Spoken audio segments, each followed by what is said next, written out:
Hello everyone, welcome back and thank you for joining us on the Unreal with Glover U podcast, where every week Jeff Glover will dive deep into the questions that you are asking. He understands the challenges you are facing on a day-to-day basis because he still works every day on the front lines of real estate, with him and his team closing over 1,000 homes per year. We are currently on episode 4 of our 7-part series where Jeff is going to go deep into the 7 steps of an effective real estate agent's business plan. On this episode, Jeff will go over step 4, contacts required to achieve your goals. In this step, he will help you understand the numbers and ratios that you need to hit the production numbers that you set in step 3. You can download a blank copy of the plan at www.gloveru.com/2019plan. Now, let's hear from Jeff Glover on continuing with your business plan for 2019. Let's take it from the top. Contacts to listings taken. I need to know, especially for planning purposes, how many people I have to talk to determine how many listings I'm going to take. Well, how do you figure that out? Well, if you didn't track your numbers last year, it's going to be a little bit more difficult.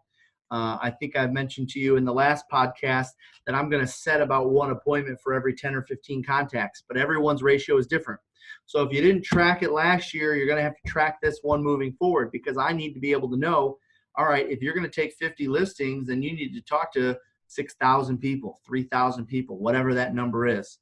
Leads generated to an appointment set. Well, remember, when you're doing your prospecting, you're not always going to be setting an appointment on the first call. You're going to be doing lead follow-up. So I need to know how many leads I'm generating to set appointments. You're going to be making a call. You're going to be seeing someone face-to-face. You're going to be follow-upping on leads through email or text or whatever it is you do. I need to know how many leads I need to generate to determine how many appointments I'm going to set. What is my ratio there? I can tell you for myself, if I make 20 contacts, all right, let me give you an idea. 20 contacts, I'm for sure setting 1 appointment, and I'm probably generating 1 or 2 good leads. So that means I'm generating 1 lead for every 10 or 15 contacts, let's say. All right, well, if I'm generating 1 lead for every 10 or 15 contacts, then it's going to take me 3 good leads to set 1 appointment. Those are my ratios. Your ratios are going to be different. You need to track it. If you didn't track it last year, you need to track it moving forward. How many leads do I have to generate to appointments set? I need to know that number. Next, I have appointments set to appointments gone on. Why is that? Well, because you're going to have some that cancel on you. You're going to have some you cancel on them.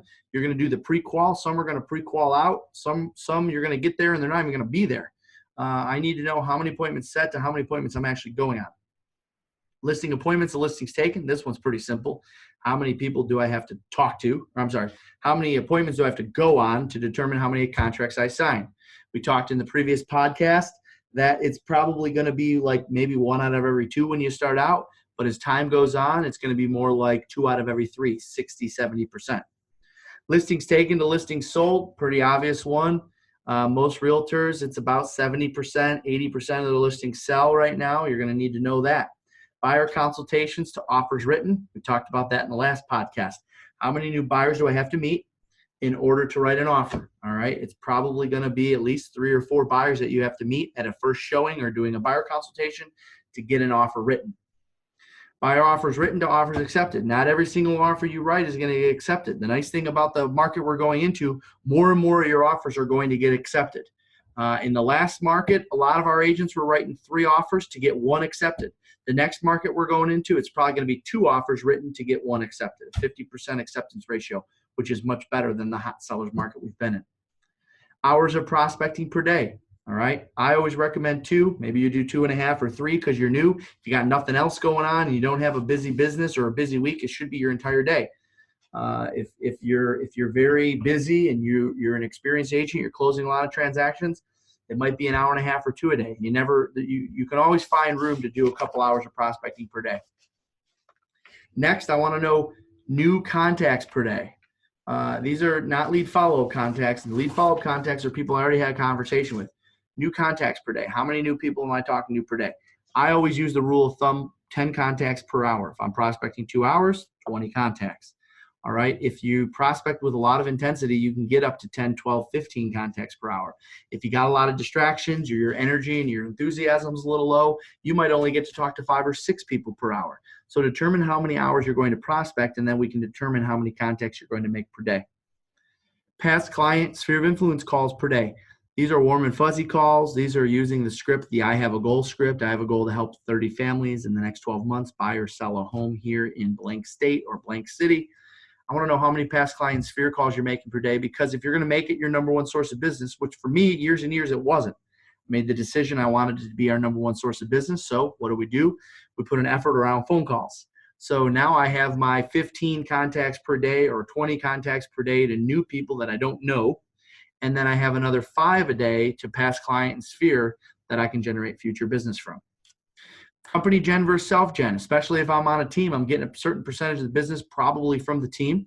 It might be 10%, might be 20%. Most teams that I've seen, the most successful teams, it's a nice ratio. If the agents are doing about 60-70% of their business self-gen, and about 30 to 40% of their business comes from the company. Independent agent, solo agent, might be all self-gen. You might not get any business from your company. That's totally normal. That's why the splits are usually higher. But I want to know how much business is coming from the company, and I want to know how much business is self-generated. I need to know open houses hosted. How many open houses are you doing? We want to track this stuff. If you did 24 open houses last year and you did 12 transactions from it, then we know you get 50% of your open houses you do end up in a transaction. Well, if you want to do 24 transactions from open houses next year, you're going to go from 24 open houses to 48, right? So I need to know open houses hosted. I need to know participation. On our business plan, it says percentage of 7:30 calls, 10 a.m. sales meetings. That's skill building stuff that we do as a team to help our associates grow and hold them accountable.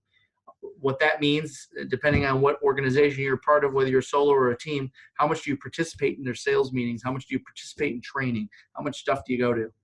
Time spent managing the CRM per day. Everyone's got a CRM.